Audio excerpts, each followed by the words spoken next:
Selamat datang di Universitas Islam Negeri Syekh Ali Hasan Ahmad At-Dari Padang Sidimpuan. Inilah kampusnya para penuntut ilmu yang berlandaskan keislaman, keindonesiaan, dan kearifan lokal. Lebih dikenal dengan sebutan Theo Antropo Ekosentris, Al-Ilahiyah, Al-Insaniyah, Al-Kauniyah, dengan moto cerdas berintegritas.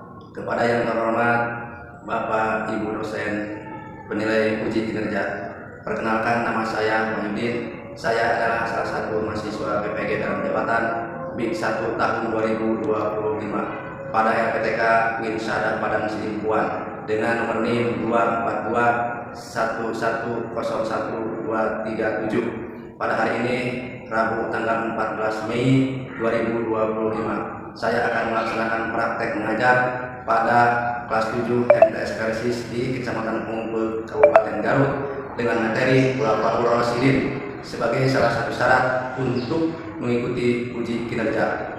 Bagaimana prosesnya? Mari kita saksikan. Wassalamualaikum warahmatullahi wabarakatuh.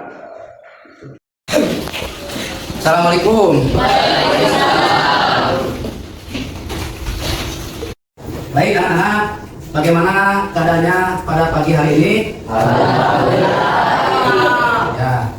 Alhamdulillah, Bapak ucapkan dan banyak terima kasih kita bisa berkumpul kembali secara bersama-sama untuk mencari ilmu bersama-sama.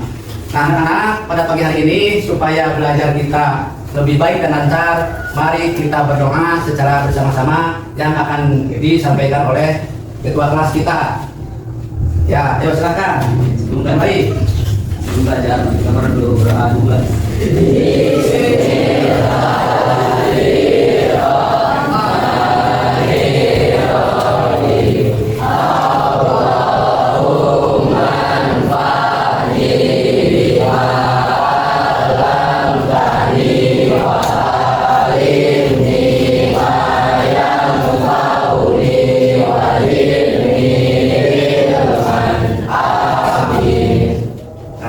Baik anak-anak, setelah kita semua berdoa, mudah-mudahan doa kita dikabul oleh Allah Subhanahu wa Ta'ala.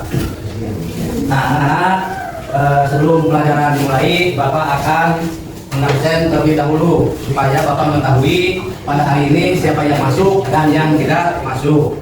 Kalau disebut namanya, acungkan ya namanya ya. Ya, pertama Abdul Jamil. Ya, ditetapkan hadir ya. Yang kedua Al-Husna. Sebelum dimulai, pada minggu yang lalu kita belajar tentang apa ya?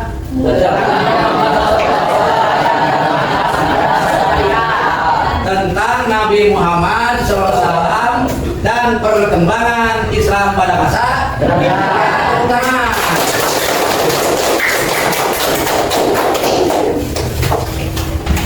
Nah, sekarang kita membahas pada pelajaran hari ini yaitu kepemimpinan para Bapak Rosidin.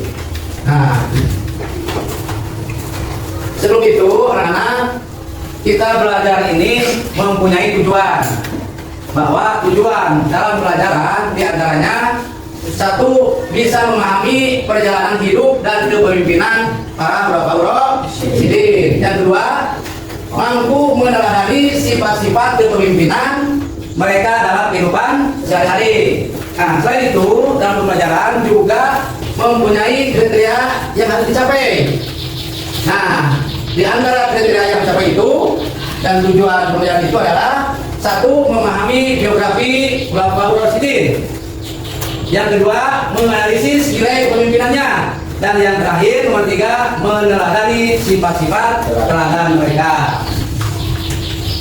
Nah, anak-anak, setelah kalian mengetahui tujuan pembelajaran tentang kepemimpinan Bapak Rosidin, tentunya ada profil yang harus kalian terapkan dalam kehidupan sehari-hari, yaitu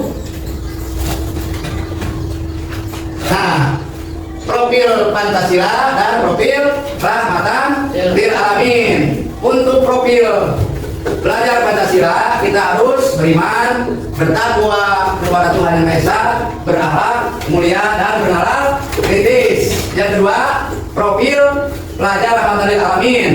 Ya, kita dituntut untuk melalui sikap jujur, adil, amanah dalam kehidupan sehari-hari. Nah, supaya pagi hari ini belajar dengan penuh semangat, penuh semangat dan penuh kegairahan, Bapak akan ice breaking terlebih dahulu ya. Bapak akan bacakan dulu bagaimana kabarnya pada pagi hari ini anak-anak.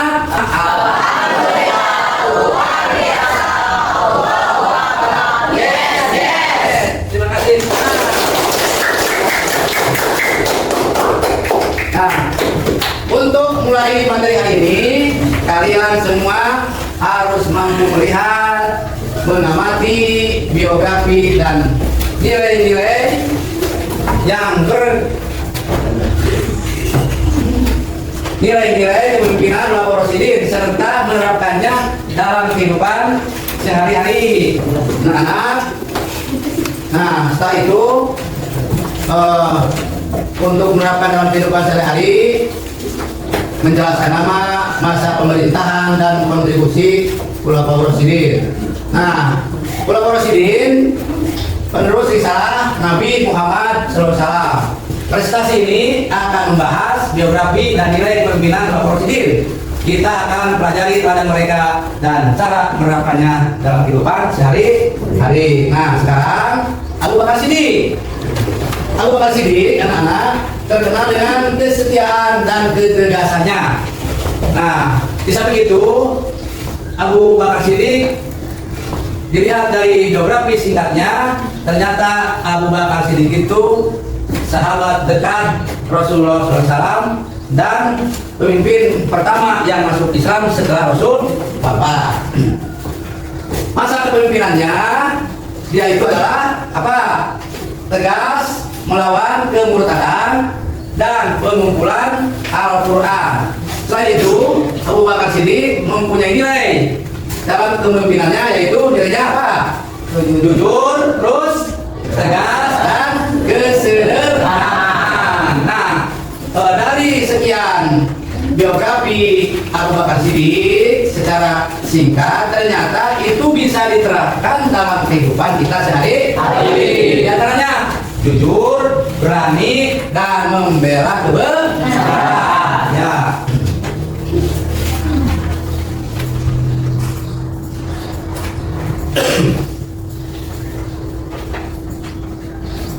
Yang kedua, Umar bin Khattab, terkenal dengan adil dan ekspansi Islam. Nah, biografi Umar bin Khattab, dia punya julukan Al-Faruq. Apa itu Al-Faruq? Ada yang tahu nggak? Al-Faruq itu adalah pembeda ya, antara hak dan batal. Dia masuk Islam dengan modal keberanian yang luar biasa.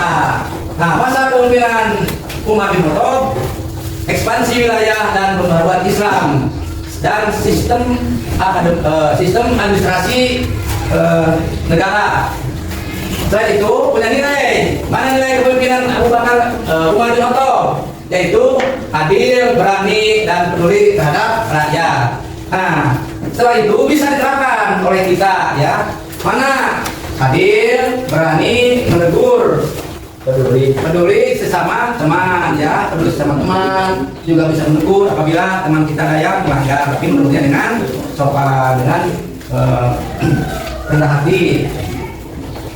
Yang ketiga, Khulafaur Rasyidin itu adalah Utsman bin Affan, terkenal dengan dermawan dan kodifikasi Al-Quran. Nah, biografi singkatnya yang perhatikan. Nah, itu adalah mempunyai julukan Utsman bin Affan itu julukannya Dun Nurain ya, dan terkenal karena kedermawanannya. Nurain itu artinya mempunyai dua cahaya, yang dua cahaya. Nah, masa kepemimpinannya kodifikasi Al-Quran menjadi mushaf Utsmani dan perluasan masjid, dan juga mempunyai nilai kepemimpinan: satu, dermawan, sabar, dan bisa menjaga persatuan ya. Nah, penerapan dalam kehidupan sehari-hari ya, perhatikan ya, bagi syaratnya lagi. Nggak bisa, perhatikan depan. Nah, yaitu rajin bersedekah, sabar, dan menjaga persatuan di antara teman. Nah, yang terakhir yaitu Ali bin Abi Thalib, dikenal dengan kecerdasan dan keberaniannya. Nah, biografi singkatnya, dia termasuk sepupu dan menantu Nabi, dikenal dengan cerdas dan berani. Dan dia memimpin itu dengan menghadapi fitnah dan pemberontakan dengan ilmu agama. Nah, setelah itu Ali bin Abi Thalib dalam kepemimpinannya punya nilai. Mana? 1, 2, 3, tangan.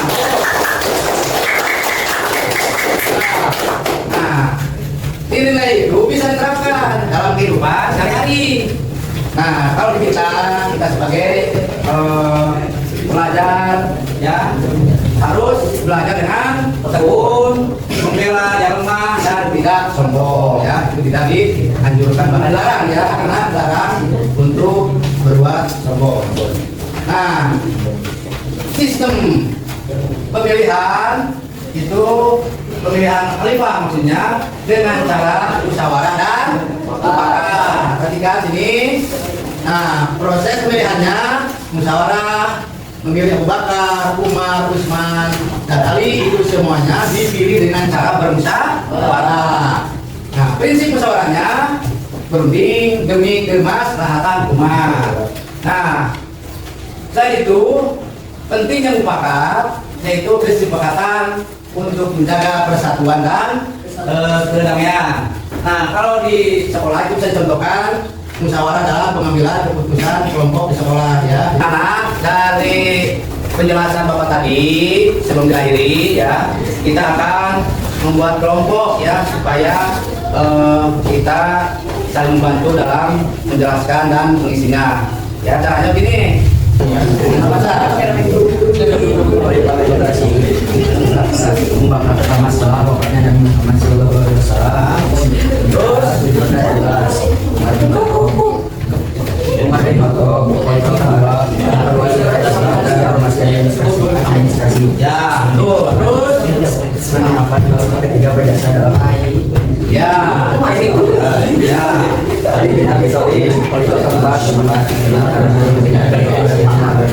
ya. Kelompok lain ada yang menanggapi nggak? Udah jelas? Ya, terima kasih, tepuk tangan. Nah, baik, kesimpulan pelajaran hari ini, kesimpulannya yaitu meneladani Bapak Presiden. Yang pertama termasuk teladan pemimpin ideal, Bapak Presiden sebagai contoh pemimpin yang yang kedua apa? Baca pola nilai jujur, adil, dan keberanian. Ketiga, menerapkan nilai dalam hidup, amalkan sikap dan perilaku. Terakhir,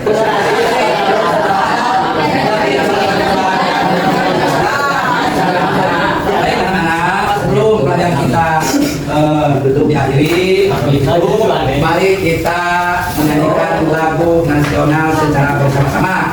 Ayo, kita awali 1, 2, 3.